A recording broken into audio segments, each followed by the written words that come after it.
Bien-aimés de Dieu, je vous salue. Ce 26 octobre 2024, nous allons méditer autour de la parole tirée du passage de Saint Luc au chapitre 13, les 9 premiers versets. S'il y a un titre ou un thème à donner à ce passage, c'est l'exhortation à la repentance, autrement dit, l'invitation à la conversion. Nous vous exhortons à lire et à relire le texte avant de continuer à partager avec nous pour que vous soyez au même diapason que nous, évidemment. Deux choses nous interpellent dans ce texte. 1. Le rapport sur les crimes de Pilate, ce même Pilate que nous connaissons, qui a ordonné la crucifixion de Jésus-Christ. 2. La parabole du figuier stérile. Alors des gens rapportent à Jésus les massacres des Galiléens commis par Pilate au moment où ces derniers offraient leurs sacrifices. S'agit-il des sacrifices aux idoles ou des sacrifices au Dieu de Moïse? Nous n'en savons rien.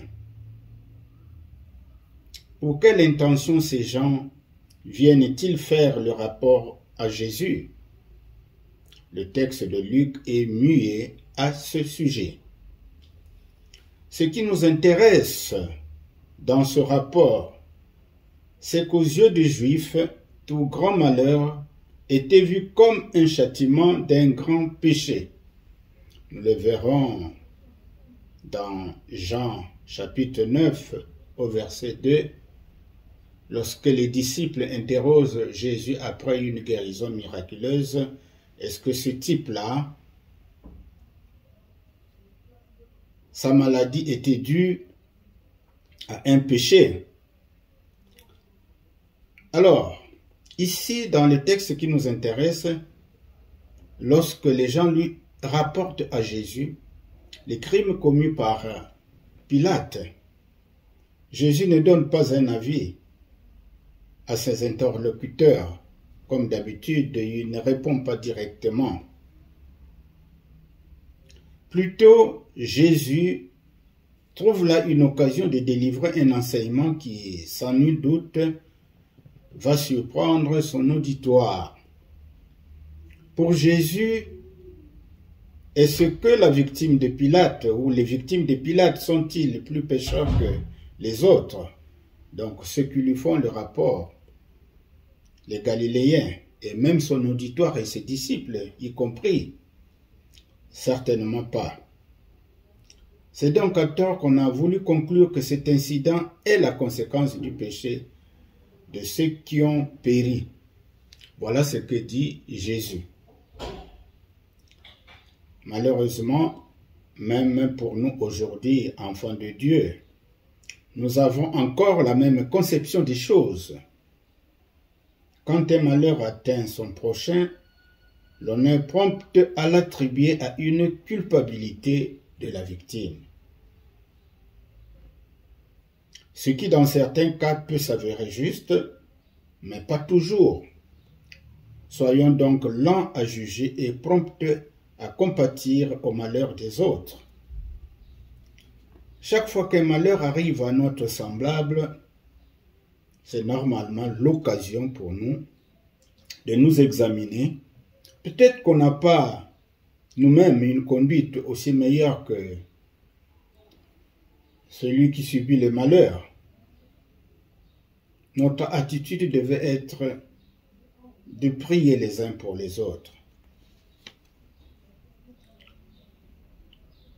Venons-en au deuxième fait, la parabole du figuier que Jésus prend pour illustrer ce qu'il venait de dire au sujet des malheurs ou des crimes commis par Pilate. Alors, Dans la parabole du figuier stérile, Jésus dit que le propriétaire veut abattre ce figuier parce qu'il ne produit pas. Cependant, son travailleur lui demande de prendre patience. Le temps d'apporter des fertilisants à cet arbre, dans l'espoir que prochainement il donnera des fruits qui feront la joie de son propriétaire. C'est ici l'image de Jésus avec l'humanité. Jésus donne sa vie pour que ceux qui l'accueillent en tant que Seigneur et Sauveur de leur vie aient la vie de Dieu, la vie éternelle.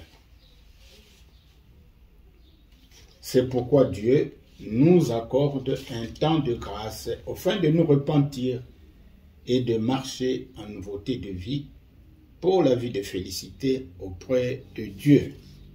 En conclusion, que devons-nous dire? Jésus nous invite tous à la conversion.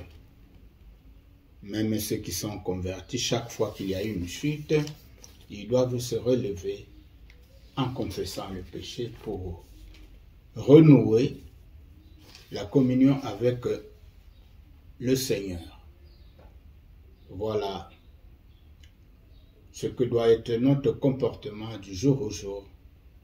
Donc, Jésus nous invite à regarder d'abord à nous-mêmes avant de regarder les autres et de prier les uns pour les autres. Merci, que le Seigneur vous bénisse. À demain.